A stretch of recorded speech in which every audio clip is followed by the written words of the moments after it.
The Outcast by E.F.Benson and read by Chris Halton. When Mrs. Acres bought the gatehouse at Tarleton, which had stood so long without a tenant, and appeared in that very agreeable and lively little town as a resident, sufficient was already known about her past history to entitle her to friendliness and sympathy. Hers had been a tragic story, and the account of the inquest held on her husband's body when, within a month of their marriage, he had shot himself before her eyes, was recent enough, and of as full a report in the papers as to enable our little community of Tarleton to remember and run over the salient grimness of the case without the need of inventing any further details, which otherwise it would have been quite capable of doing. Briefly then, the facts had been as follows. Horace Acres appeared to have been a heartless fortune hunter, a handsome, plausible wretch, 10 years younger than his wife. He had made no secret to his friends of not being in love with her, but of having a considerable regard for her more than considerable fortune. But hardly had he married her than his indifference developed into violent dislike, accompanied by some mysterious, inexplicable dread of her. He hated and feared her, and on the morning of the very day when he had put an end to himself, he had begged her to divorce him. The case he promised would be undefended, and he would make it indefensible. She, poor soul, had refused to grant this, for, as corroborated by the evidence of friends and servants, she was utterly devoted to him, and stated with that quiet dignity which distinguished her throughout this ordeal, that she hoped that he was the victim of some miserable but temporary derangement, and would come to his right mind again. He had dined that night at his club, leaving his month-old bride to pass the evening alone, and had returned between 11 and 12 that night in a state of vile intoxication. He had gone up to her bedroom, pistol in hand, had locked the door, and his voice was heard screaming and yelling at her. Then followed the sound of one shot. On the table in his dressing room was found a half sheet of paper dated that day, and this was read out in court. "The horror of my position," he had written, "is beyond description and endurance. I can bear it no longer. My soul sickens." The jury, without leaving the court, returned the verdict that he had committed suicide while temporarily insane, and the coroner, at their request, expressed their sympathy and his own with the poor lady who, as testified on all hands, had treated her husband with the utmost tenderness and affection. For 6 months Bertha Acres had travelled abroad, and then in the autumn she had bought Gatehouse at Tarleton and settled down to the absorbing trifles which make life in a small country town so busy and strenuous. Our modest little dwelling is within a stone's throw of the gatehouse, and when, on the return of my wife and myself from 2 months in Scotland, we found that Mrs. Acres was installed as a neighbour, Madge lost no time in going to call on her. She returned with a series of pleasant impressions. Mrs. Acres, still on the sunny slope that leads up to the tableland of life which begins at 40 years, was extremely handsome, cordial and charming in manner, witty and agreeable, and wonderfully well dressed. Before the conclusion of her call, Madge, in country fashion, had begged her to dispose with formalities, and instead of a frigid return of the call, to dine with us quietly next day. Did she play bridge? That being so, we would just be a party of 4, for her brother, Charles Allington, had proposed himself for a visit. I listened to this with sufficient attention to grasp what Madge was saying, but what I was really thinking about was a chess problem which I was attempting to solve. But at this point I became acutely aware that her stream of pleasant impressions dried up suddenly, and she became stonily silent. She shut speech off as by the turn of a tap and glowered at the fire, rubbing the back of one hand with the fingers of another, as is her habit in perplexity. "Go on," I said. She got up, suddenly restless. "All I have been telling you is literally and soberly true," she said. "I thought Mrs. Acres charming and witty and good-looking and friendly. What more could you ask from a new acquaintance? And then, after I had asked her to dinner, I suddenly found for no earthly reason that I very much disliked her. I couldn't bear her." "You said she was wonderfully well dressed," I permitted myself to remark. "If the Queen took the night." "Don't be silly," said Madge. "I am wonderfully well dressed too." But behind all her agreeableness and charm and good looks, I suddenly felt there was something else which I detested and dreaded. It's no use asking me what it was, because I haven't the slightest idea. If I knew what it was, the thing would explain itself. But I felt a horror. Nothing vivid, nothing close, you understand, but somewhere in the background. Can the mind have a turn, do you think, just as the body can, when for a second or two you suddenly feel giddy? I think it must have been that. Oh, I'm sure it was that. But I'm glad I asked her to dine. I mean to like her. I shan't have a turn again, shall I? No, certainly not, I said, if the Queen refrained from taking the tempting night. Oh, do stop your silly chess problem, said Madge. Bite him, Fungus.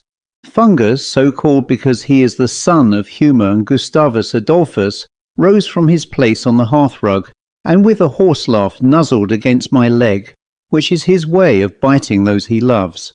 Then the most amiable of bulldogs, who has a passion for the human race, lay down on my foot and sighed heavily. But Madge evidently wanted to talk, and I pushed the chessboard away. Tell me more about the horror, I said. It was just horror, she said, a sort of sickness of the soul. I found my brain puzzling over some vague reminiscence, surely connected with Mrs. Acres, which those words mistily evoked. But next moment that train of thought was cut short, for the old and sinister legend about the gatehouse came into my mind as accounting for the horror of which Madge spoke. In the days of Elizabethan religious persecutions, it had, then newly built, been inhabited by two brothers, of whom the elder to whom it belonged had Mass said there every Sunday. Betrayed by the younger, he was arrested and racked to death. Subsequently, the younger, in a fit of remorse, hanged himself in the panelled parlour. Certainly there was a story that the house was haunted by his strangled apparition dangling from the beams, and the late tenants of the house, which now had stood vacant for over 3 years, had quitted it after a month's occupation, in consequence, so it was commonly said, of unaccountable and horrible sights. What was more likely, then, than that Madge, who from childhood has been intensely sensitive to occult and psychic phenomena, should have caught on that strange wireless receiver which is characteristic of sensitives some whispered message. But you know the story of the house, I said. Isn't it quite possible that something of that may have reached you? Where did you sit, for instance, in the panelled parlour? She brightened at that. Ah, you wise man, she said. I never thought of that. That may account for it all. I hope it does. You shall be left in peace with your chess for being so brilliant. I had occasion half an hour later to go to the post office 100 yards up the high street on the matter of a registered letter which I wanted to dispatch that evening. Dusk was gathering, but the red glow of sunset still smouldered in the west, sufficient to enable me to recognize familiar forms and features of passers-by. Just as I came opposite the post office, there approached from the other direction a tall, finely built woman, whom I felt sure I had never seen before. Her destination was the same as mine, and I hung on my step a moment to let her pass in first. Simultaneously I felt that I knew, in some vague, faint manner, what Madge had meant when she talked about a sickness of the soul. It was no nearer realization to me than is the running of a tune in the head to the audible external hearing of it, and I attributed my sudden recognition of her feeling to the fact that in all probability my mind had subconsciously been dwelling on what she had said, and not for a moment did I connect it with any external cause. And then it occurred to me who possibly this woman was. She finished the transaction of her errand a few seconds before me, and when I got out into the street again, she was a dozen yards down the pavement, walking in the direction of my house and of the gatehouse. Opposite my own door, I deliberately lingered, and saw her pass down the steps that led from the road to the entrance of the gatehouse. Even as I turned into my own door, the unbidden reminiscence which had eluded me before came out into the open, and I cast my net over it. It was her husband who, in the inexplicable communication he had left on his dressing-room table just before he shot himself, had written, "My soul sickens. It was odd, though scarcely more than that, for Madge to have used those identical words. Charles Allington, my wife's brother, who arrived next afternoon, is quite the happiest man whom I have ever come across. The material world, that perennial spring of thwarted ambition, physical desire and perpetual disappointment, is practically unknown to him. Envy, malice and all uncharitableness are equally alien, because he does not want to obtain what anybody else has got, and has no sense of possession, which is queer since he is enormously rich. He fears nothing, he hopes for nothing. He has no abhorrences or affections, for all physical and nervous functions are in him in the service of an intense inquisitiveness. He never passed a moral judgment in his life. He only wants to explore and to know. Knowledge, in fact, is his entire preoccupation, and since chemists and medical scientists probe a mine in the world of tinctures and microbes far more efficiently than he could do, as he has so little care for anything that can be weighed or propagated, he devotes himself absorbedly and ecstatically to that world that lies about the confines of conscious existence. Anything not yet certainly determined appeals to him with the call of a trumpet. He ceases to take an interest in a subject as soon as it shows signs of assuming a practical and definite status. He was intensely concerned, for instance, in wireless transmission, until Signor Marconi proved that it came within the scope of practical science, and then Charles abandoned it as dull. I had seen him last 2 months before, when he was in a great perturbation, since he was speaking at a meeting of Anglo-Israelites in the morning to show that the Scone Stone, which is now in the coronation chair at Westminster, was for certain the pillow on which Jacob's head had rested when he saw the vision at Bethel, was addressing the Psychical Research Society in the afternoon on the subject of messages received from the dead through automatic script, and in the evening was, by way of a holiday, only listening to a lecture on reincarnation. None of these things could as yet be definitely proved, and that was why he loved them. During the intervals when the occult and the fantastic do not occupy him, he is, in spite of his 50 years and wizen mien, exactly like a schoolboy of 18 back on his holidays and brimming with superfluous energy. I found Charles already arrived when I got home next afternoon after a round of golf. He was betwixt and between the serious and the holiday mood, for he had evidently been reading to Madge from a journal concerning reincarnation, and was rather severe to me. "Golf," he said with insulting scorn. "What is there to know about golf? You hit a ball into the air." I was a little sore over the events of the afternoon. "That's just what I don't do," I said. "I hit it along the ground." "Well, it doesn't matter where you hit it," said he. "It's all subject to known laws. But the guess, the conjecture, there's the thrill and the excitement of life. The charlatan with his new cure for cancer, the automatic writer with his messages from the dead, the reincarnationist with his positive assertions that he was Napoleon or a Christian slave. They are the people who advance knowledge. You have to guess before you know. Even Darwin saw that when he said you could not investigate without a hypothesis." "So what's your hypothesis this minute?" I asked. "Why, that we've all lived before, and that we're going to live again here on this same old earth. Any other conception of a future life is impossible. Are all the people who have been born and have died since the world emerged from chaos going to become inhabitants of some future world?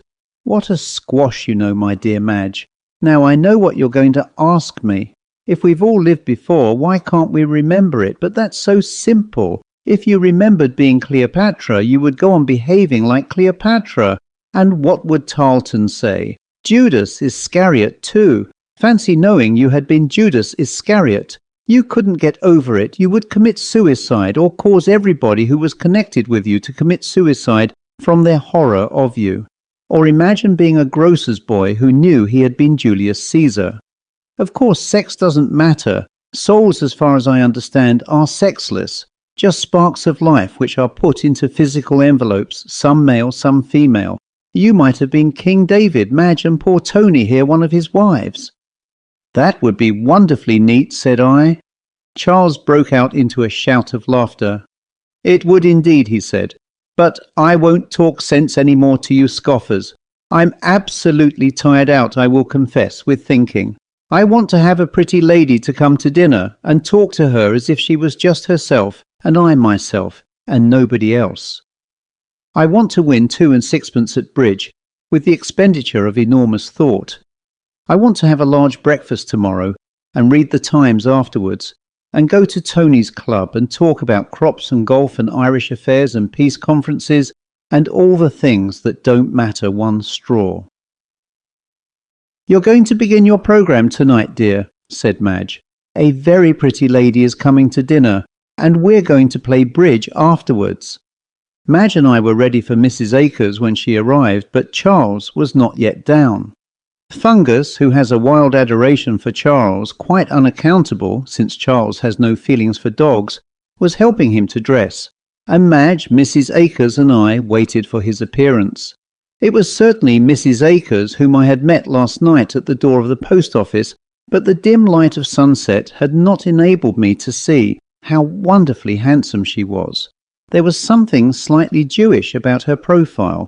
The high forehead, the very full-lipped mouth, the bridged nose, the prominent chin, all suggested rather than exemplified an Eastern origin.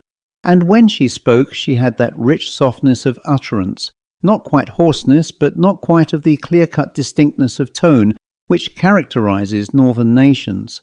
Something southern, something eastern. I am bound to ask one thing, she said, when after the usual greetings we stood round the fireplace, waiting for Charles. But have you got a dog? Madge moved towards the bell. Yes, but he shan't come down if you dislike dogs, she said. He's wonderfully kind, but I know. Ah, it's not that, said Mrs. Acres. I adore dogs, but I only wish to spare your dog's feelings. Though I adore them, they hate me, and they're terribly frightened of me. There's something anti-canine about me. It was too late to say more. Charles's steps clattered in the little hall outside, and Fungus was hoarse and amused. Next moment the door opened, and the two came in. Fungus came in first. He lolloped in a festive manner into the middle of the room, sniffed and snored in greeting, and then turned tail. He slipped and skidded on the parquet outside, and we heard him bundling down the kitchen stairs. Rude dog, said Madge. Charles, let me introduce you to Mrs. Acres, my brother, Mrs. Acres, Sir Charles Allington. Our little dinner table of 4 would not permit of separate conversations, and general topics springing up like mushrooms, wilted and died at their very inception.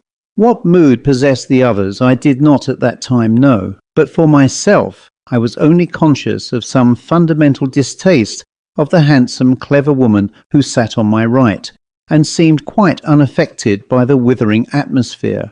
She was charming to the eye, she was witty to the ear, she had grace and gracefulness, and all the time she was something terrible.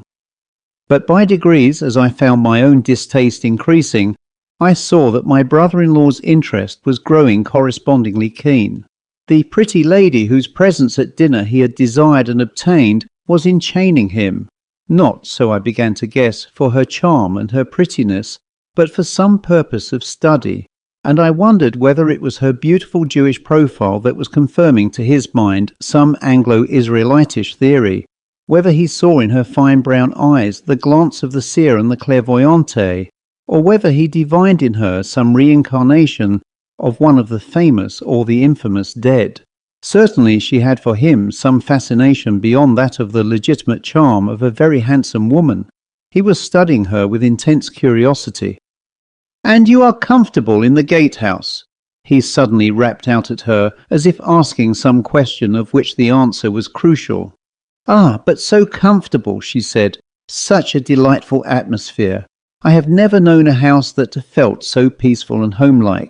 Or is it merely fanciful to imagine that some houses have a sense of tranquillity about them, and others are uneasy and even terrible?" Charles stared at her a moment in silence before he recollected his manners. "No, there may easily be something in it, I should say," he answered. "One can imagine long centuries of tranquillity actually investing a home with some sort of psychical aura perceptible to those who are sensitive." She turned to Madge. "And yet I have heard a ridiculous story that the house is supposed to be haunted," she said. "If it is surely haunted by delightful, contented spirits." Dinner was over. Madge rose. "Come in very soon, Tony," she said to me, "and let's get to our bridge." But her eyes said, "Don't leave me long alone with her." Charles turned briskly round when the door had shut. "An extremely interesting woman," he said. "Very handsome," said I. "Is she? I didn't notice. Her mind, her spirit, that's what intrigued me. What is she? What's behind? Why did Fungus turn tail like that? Queer, too, about her finding the atmosphere of the gatehouse so tranquil.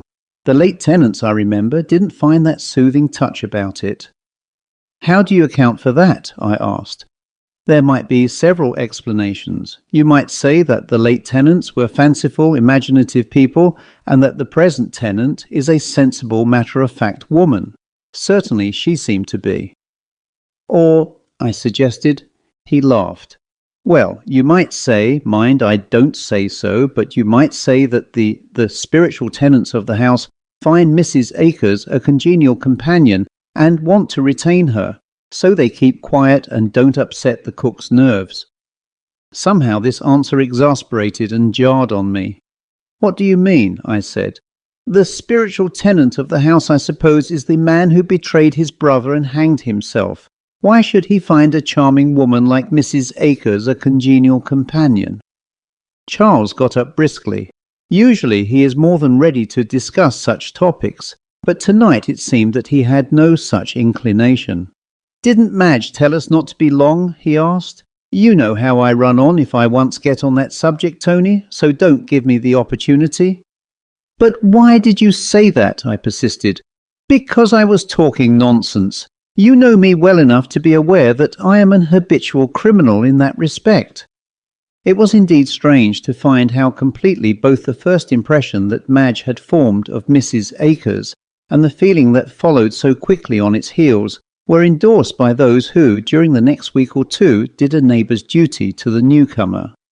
All were loud in praise of her charm, her pleasant kindly wit, her good looks, her beautiful clothes, but even while this lobgesang was in full chorus, it would suddenly die away, and an uneasy silence descended, which somehow was more eloquent than all the appreciative speech.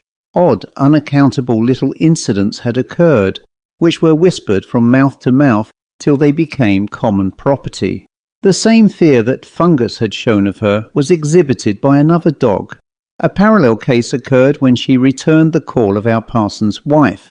Mrs. Dowlett had a cage of canaries in the window of her drawing-room. These birds had manifested symptoms of extreme terror when Mrs. Acres entered the room, beating themselves against the wires of their cage and uttering the alarm note. She inspired some sort of inexplicable fear, over which we, as trained and civilized human beings, had control, so that we behaved ourselves. But animals, without that check, gave way altogether to it, even as Fungus had done. Mrs. Acres entertained. She gave charming little dinner parties of 8, with a couple of tables at bridge to follow. But over these evenings there hung a blight and a blackness. No doubt the sinister story of the panelled parlour contributed to this. This curious secret dread of her, of which, as on that first evening at my house, she appeared to be completely unconscious, differed very widely in degree. Most people, like myself, were conscious of it, but only very remotely so, and we found ourselves at the gatehouse, behaving quite as usual, though with this unease in the background. But with a few, and most of all with Madge, it grew into a sort of obsession. She made every effort to combat it, her will was entirely set against it, but her struggle seemed only to establish its power over her. The pathetic and pitiful part was that Mrs. Acres from the first had taken a tremendous liking to her, and used to drop in continually, calling first to Madge at the window, in that pleasant, serene voice of hers, to tell Fungus that the hated one was imminent. Then came a day when Madge and I were bidden to a party at the gatehouse on Christmas evening. This was to be the last of Mrs. Acres's hospitalities for the present, since she was leaving immediately afterwards for a couple of months in Egypt. So with this remission ahead, Madge almost gleefully accepted the bidding. But when the evening came, she was seized with so violent an attack of sickness and shivering that she was utterly unable to fulfill her engagement. Her doctor could find no physical trouble to account for this. It seemed that the anticipation of her evening alone caused it, and here was the culmination of her shrinking from our kindly and pleasant neighbour.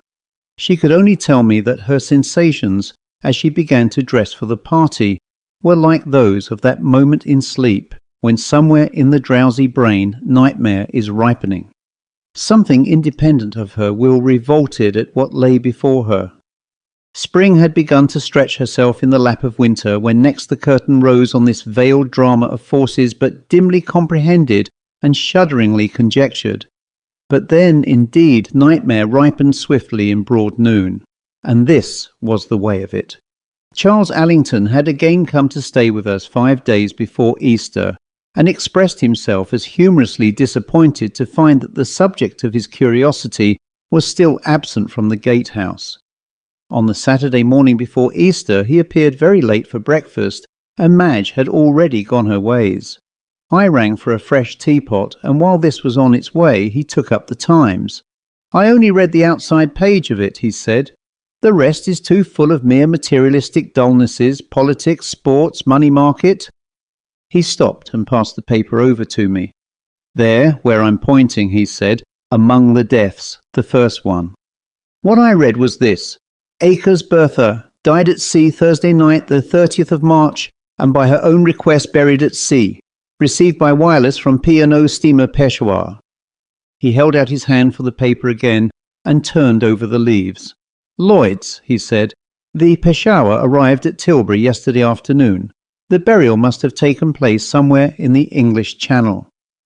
On the afternoon of Easter Sunday, Madge and I motored out to the golf links 3 miles away.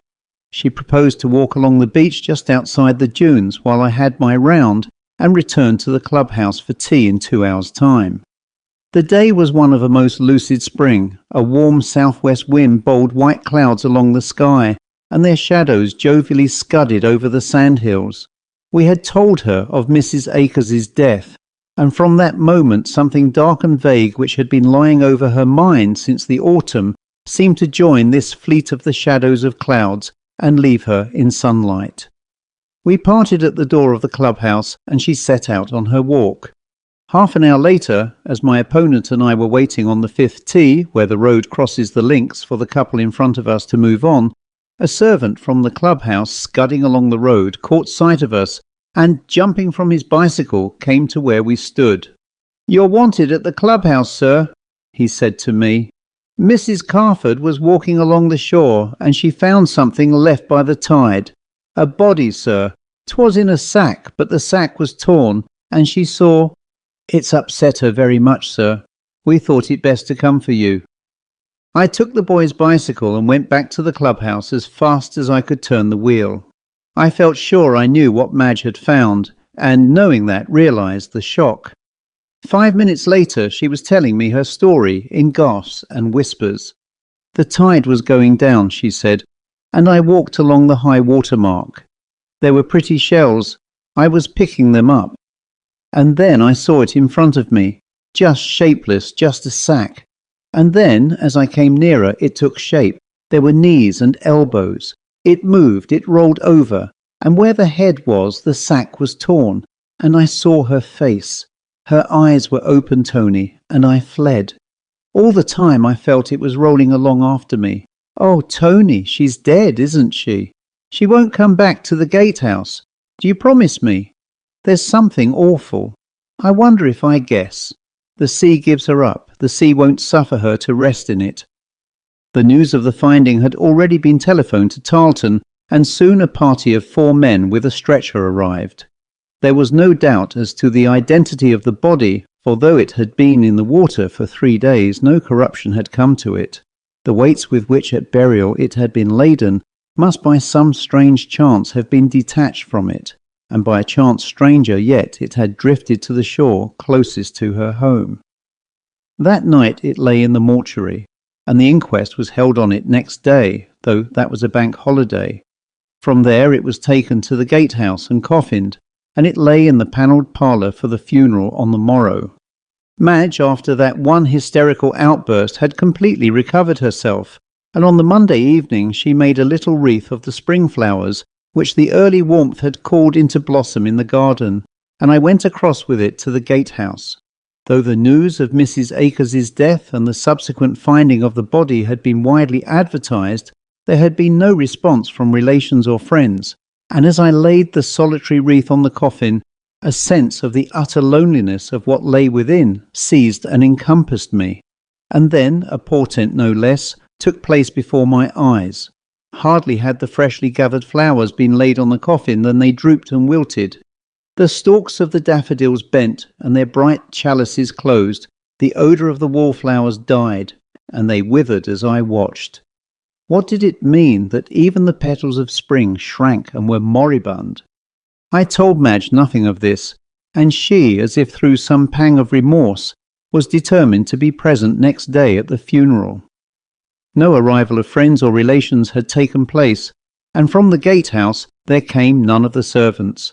They stood in the porch as the coffin was brought out of the house, and even before it was put into the hearse had gone back again and closed the door. So at the cemetery on the hill above Tarleton, Madge and her brother and I were the only mourners. The afternoon was densely overcast, though we got no rainfall, and it was with thick clouds above and a sea mist drifting between the gravestones that we came, after the service in the cemetery chapel, to the place of interment. And then, I can hardly write of it now, when it came for the coffin to be lowered into the grave, it was found that by some faulty measurement it could not descend, for the excavation was not long enough to hold it. Madge was standing close to us, and at this moment I heard her sob. "And the kindly earth will not receive her," she whispered. There was awful delay. The diggers must be sent for again, and meantime the rain had begun to fall thick and tepid. For some reason, perhaps some outlying feeler of Madge's obsession, had wound a tentacle round me. I felt that I must know that earth had gone to earth, but I could not suffer Madge to wait. So, in this miserable pause, I got Charles to take her home, and then returned. Pick and shovel were busy, and soon the resting place was ready. The interrupted service continued, the handful of wet earth splashed on the coffin lid, and when all was over I left the cemetery, still feeling, I knew not why, that all was not over. Some restlessness and want of certainty possessed me, and instead of going home I fared forth into the rolling wooded country inland, with the intention of walking off these bat-like terrors that flapped around me. The rain had ceased, and a blurred sunlight penetrated the sea mist which still blanketed the fields and woods, and for half an hour, moving briskly, I endeavoured to fight down some fantastic conviction that had gripped my mind in its claws. I refused to look straight at that conviction, telling myself how fantastic, how unreasonable it was, but as often as I put out a hand to throttle it, there came the echo of Madge's words. The sea will not suffer her, the kindly earth will not receive her. And if I could shut my eyes to that, there came some remembrance of the day she died, and of half-forgotten fragments of Charles's superstitious belief in reincarnation. The whole thing, incredible though its component parts were, hung together with a terrible tenacity. Before long the rain began again, and I turned, meaning to go by the main road into Tarleton, which passes in a wide-flung curve some half-mile outside the cemetery. But as I approached the path through the fields, which, leaving the less direct route, passes close to the cemetery and brings you by a steeper and shorter descent into the town, I felt myself irresistibly impelled to take it. I told myself, of course, that I wished to make my wet walk as short as possible, but at the back of my mind was the half-conscious, but none the less imperative need to know by ocular evidence that the grave by which I had stood that afternoon had been filled in, and that the body of Mrs. Acres now lay tranquil beneath the soil. My path would be even shorter if I passed through the graveyard, and so presently I was fumbling in the gloom for the latch of the gate, and closed it again behind me.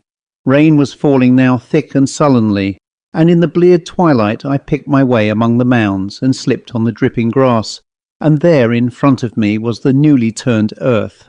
All was finished. The gravediggers had done their work and departed, and earth had gone back again into the keeping of the earth. It brought me some great lightening of the spirit to know that, and I was on the point of turning away when a sound of stir from the heaped soil caught my ear, and I saw a little stream of pebbles mixed with clay trickle down the side of the mound above the grave. The heavy rain, no doubt, had loosened the earth. And then came another and yet another, and with terror gripping at my heart I perceived that this was no loosening from without, but from within, for to right and left the piled soil was falling away with the press of something from below. Faster and faster it poured off the grave, and ever higher at the head of it rose a mound of earth pushed upwards from beneath.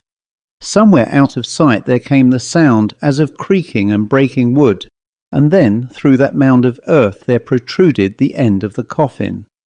The lid was shattered. Loose pieces of the boards fell off it, and from within the cavity there faced me white features and wide eyes. All this I saw, while sheer terror held me motionless. Then, I suppose, came the breaking point, and with such panic as surely man never felt before, I was stumbling away among the graves and racing towards the kindly human lights of the town below. I went to the parson who had conducted the service that afternoon with my incredible tale, and an hour later he, Charles Allington, and 2 or 3 men from the undertakers were on the spot. They found the coffin completely disinterred, lying on the ground by the grave, which was now 3/4 full of the earth which had fallen back into it. After what had happened, it was decided to make no further attempt to bury it, and next day the body was cremated.